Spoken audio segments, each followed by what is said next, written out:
VP Inday, tumayo ka na. Dahil pag hindi ka tumayo, baka maging istorya ng bansa natin. Maraming salamat po. Sara, tumayo ka na daw! Inotel, tumayo ka na! Tumayo ka na daw! O tumayo ka! Inuutusan ka nilang tumayo ka na kay inutil ka ilang taon ka nang paupo-upo ngayon di puta ka nga wala kang ginawa. O tumayo ka na daw! Tumayo na daw si Sara ay kuno siya ang konstitusyonal successor ni Duterte yo de puta. Turuan nyo muna mag-computer, doy. Turuan nyo muna mag-computer yung pangarap nyo mag-presidente. Daig pa siya ng mga bata dyan na yun di puta handa magpapalo sa nanay makapunta lang sa computer shop. Yung mga bata na nag-iiyak na nga pinapalo ng nanay para makapag-computer na gustong-gusto mag-computer tapos yun di puta ang BP na attorney kuno hindi marunong mag-computer. Dinaig pa siya ng 1-year-old, 2-year-old, 3-year-old dyan na nakaharap sa computer. Diba? Turuan nyo muna mag-computer yung idol nyo na pangarap nyo mag-presidente. Turuan nyo din siya mag-English. Kayo di puta, nakakahiya naman kung dalhin siya sa ibang bansa. Paano siya makipag-usap sa mga leader? Mag-sign language! Maano sa may sign language? Marunong ba siya mag-English? Kung matatandaan nyo yun di puta, yung journalist na Japanese, tinanong pa niya do, you understand Tagalog nga linte? Imaginin mo yan, nag-i-English ang Japanese na journalist, nag-i-interview sa kanya, tinanong niya kung marunong daw, nakaintindi daw ng Tagalog. Hay, wow! Yung journalist pa yung mag-adjust! Tapos ipopost nyo talaga si Sara Duterte, yung di puta, turuan nyo mag-speech, turuan nyo turuan nyo magbasa ng kanyang speech, yung di puta, kahit pagbasa nga, hirap na hirap eh. Gusto nyo pa ebidensya? Panoorin yung mga video niya.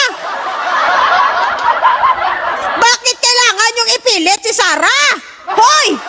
Marami diyang karapat-dapat para sa bansang Pilipinas. Bakit nyo ipipilit si Sara Duterte na hirap nga magbasa yan? Hirap na hirap mag-English. Hirap na hirap sumagot sa mga interview. Dinaig pa siya yan ng mga jinse ngayon pag nagbasa. Siguro mas magaling pa yung mga anak nyo magbasa kaysa kay Sara. O payag ba kayo na ang magiging presidente ng Pilipinas mas magaling pa magbasa yung anak nyo? Papayag ba kayo na ang pangarap nyo maging presidente mas magaling pa mag-English yung mga anak nyo? Papayag ba kayo na ang presidente ng Pilipinas hindi marunong mag-computer? Animal man to, oy. Ano mangyayari sa atin? Ha? Hindi na tayo nabuhay sa panahon ni Kupong-Kupong Inday. Hindi tayo nabuhay na yung diputa na nagsusulat tayo sa dahon ng saging. Lahat ngayon digitalized na, computerized na, tapos yung diputa, yung pangarap mo magpresidente kahit computer ko no, hindi marunong. Ay nagkalaylano ka mo man. Animal ni Pipili talaga si Sara, tumayo ka na!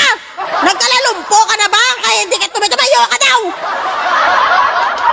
Animal, ipipili talaga si Sara. Napakarami dyan ng mas deserving na maging presidente ng Pilipinas. Dahil Duterte, ipili talaga kahit mango. Ayun, di puta. O bililigti Pilipinas, nag-amuna sa maging presidente, maminango, tatanan eh.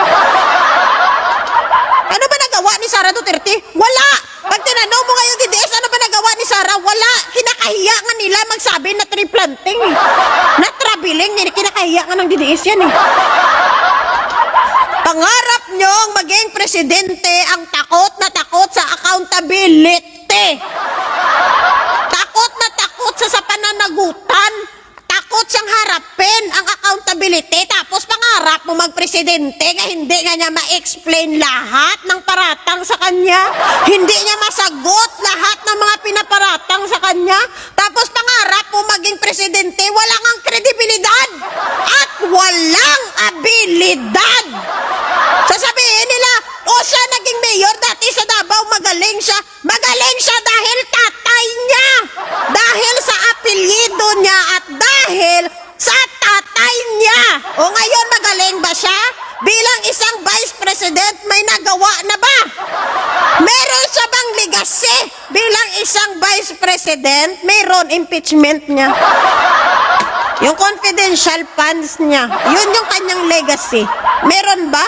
Bukod sa tree planting, ngayon diputa? Wala naman ah. So bakit natin ipilit ang isang politiko na alam naman natin na wala talagang kakayahan? Huwag na natin ipilit.